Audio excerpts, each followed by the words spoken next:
Hi అండి, అందరికీ నమస్తే.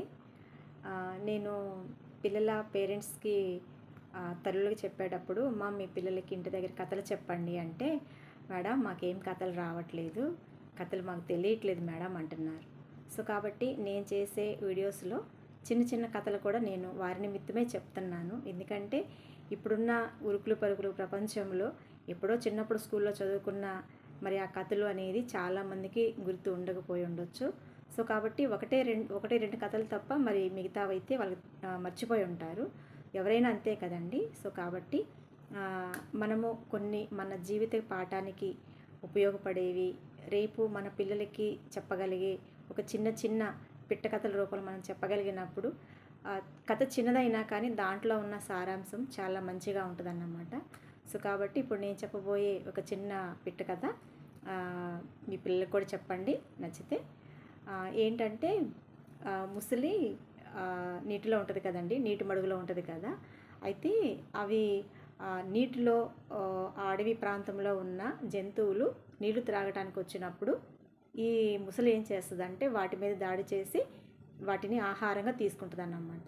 అయితే ఏదైతే అది మాంసాహారం తింటుంది కాబట్టి మరి ఆ మాంసం తిన్న తర్వాత దాన్ని పంటిలో ఆ మాంసం అనేది ఇరుక్కుపోయి ఉంటుంది అన్నమాట. అయితే అది అలాగే ఉంటే కొన్ని రోజులకి తన పళ్ళు పాడైపోయి మరి తను ఈ లోకం విడిచే పరిస్థితి ఉంటుంది. అయితే అదేం చేస్తుందంటే ఈ మాంసం ఆహారం తిన్న తర్వాత ఆ పంటిలో ఇరుక్కున్న ఆ మాంసము పంటలో ఇరుక్కున్న వాటిని ఏం చేస్తుందంటే నోరు పెద్దగా తెరిచి ఉంచుతుంది అన్నమాట.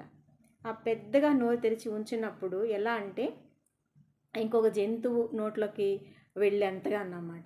అయితే అక్కడ చుట్టూ ఉన్న పక్షులు ఏం చేస్తాయంటే ఆ ముసలి నోరు తెరిచినప్పుడు అవి చూసి మాంసాహారం దొరికింది కదా అని చెప్పనని అవి వచ్చి ఆ ముసలి నోట్లో ఉన్న ఆ పంటిలో ఉన్న ఆ మాంసాన్ని అవి ఆహారంగా తింటూ ఉంటాయి. అయితే ఎలా అంటే ఒక పక్షి లోపలికి వెళ్ళి కూర్చొని మరి ముసలి నోట్లో నాలుక మీద కూర్చొని అది ఆ పంటిలో ఉన్న ఆహారాన్ని ఆస్వాదిస్తూ తింటూ ఉన్నంత హాయిగా తింటుంది అన్నమాట.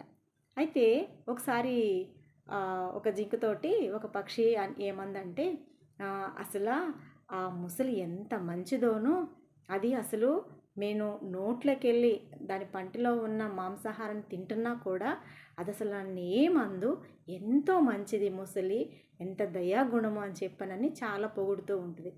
అయితే ఆ జింక ఏమంటుందంటే లేదు లేదు, ఆ ముసలి చాలా చెడ్డది, అది మాంసాహారి, చాలా మోసం చేసి మరి ఆ మడుగు నీటిలోకి వెళ్ళిన ఆ జంతువుల్ని వేటాడి తినేస్తుంది అని చెప్పనని జింక చెప్పింది.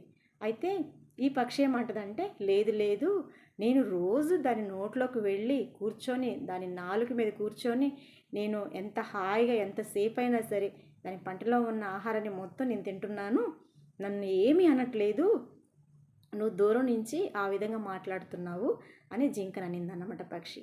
అయితే ఈ జింకేమందంటే లేదు లేదు, మొన్న మేము గుంపుగా వెళ్ళాము నీరు తాగటానికని, మరి నాతో పాటున్న జింకను తినేసింది అని చెప్తే మరి ఆ పక్షి అయితే నమ్మలేదన్నమాట.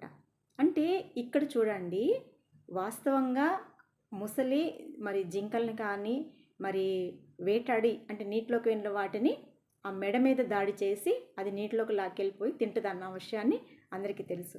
కానీ ఆ పక్షికి ఎందుకు తెలియకుండా పోతుంది అంటే దానికి ఒక క్రూర జంతువు దానికి ఆహారము, దాని స్వలాభం కోసము ఈ పక్షిని ఉపయోగించుకొని దానికి ఆహారాన్ని అందిస్తూ ఉంది.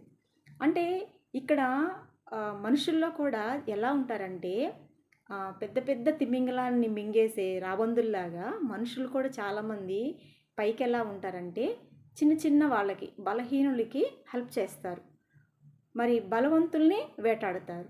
అలాగే మనుషుల్లో కూడా కొంతమంది ఈ ముసలి కోణంలో ముసలి మనసు కలిగిన వారు చాలామంది ఉన్నారు. మన మధ్యనే ఉంటారు, మన పక్కనే ఉంటారు, అది మన తోటి కొలీగ్స్ కావచ్చు, మన బంధువులు కావచ్చు, అలా మన ఇళ్లలో బాధించే వాళ్ళు చాలామంది ఉంటారు. సో కాబట్టి మనము కొంతమందికి అందరికీ నచ్చాలని లేదండి. చాలామందిని బాధపడేది ఏంటంటే మరి నేను అందరికీ నచ్చాలి, మనం చేసే ప్రతి పని వల్ల అందరూ మనల్ని మెచ్చుకోవాలి, మనల్ని అందరూ గణపరచాలని మనం అనుకుంటూ ఉంటాము.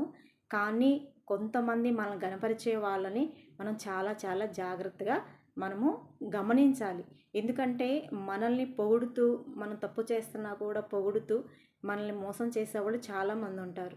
సో కాబట్టి లేదు, మన నుంచి వాళ్ళకి ఏదైనా లాభం ఉన్నా కూడా వాళ్ళు మంచిగా మాట్లాడతారు, మనల మీద ఎక్కడ లేని ప్రేమను చూపిస్తారు. కాబట్టి ఈ జంతువులన్నా కొంత వాటి ఆహారం కొరకే వేటాడి వదిలేస్తాయేమో కానీ మనుషులైతే మాత్రము వాళ్ళ స్వలాభం కోసం ఎదుటి వారిని బలి చేయడానికి కూడా సిద్ధపడతారన్నమాట. సో కాబట్టి మరి ఈ ముసలి అనేది ఎలాంటి మనస్తత్వం కలిగిందో అలాగే మన చుట్టూ ఉండే మనుషులు కూడా అలాంటి మనస్తత్వం కలిగిన వాళ్ళు ఉంటారు. మనమే ఆచి తూచి అడుగులు వేయాలి. సో కాబట్టి మనం కూడా మన చుట్టూ ఉన్న పరిసరాలను గమనిస్తూ ఒకరు చెప్పిన మనము వాళ్ళని నమ్మించాల్సిన అవసరం మనకు లేదు. ఏదో ఒక రోజు వాళ్ళకి తెలుస్తుంది, అయితే సమయం పట్టిద్ది. ఆ సమయం వరకు మనం వేచి ఉన్నప్పుడు మాత్రమే దాని ఫలితాలని మనము అనుభవిస్తామన్నమాట. ముఖ్యంగా ఏంటంటే యువతరము, ఇప్పుడున్న యువతరము ప్రతి దాన్ని కంటితో చూసిన దాన్నే నిజం అనుకుంటారు. కానీ కొంతమంది పెద్దవారు అనుభవపూర్వకంగా చెప్పినా కూడా దీనివల్ల నష్టం అని చెప్పినా కూడా దాన్ని ఎవరు యాక్సెప్ట్ చేయరన్నమాట.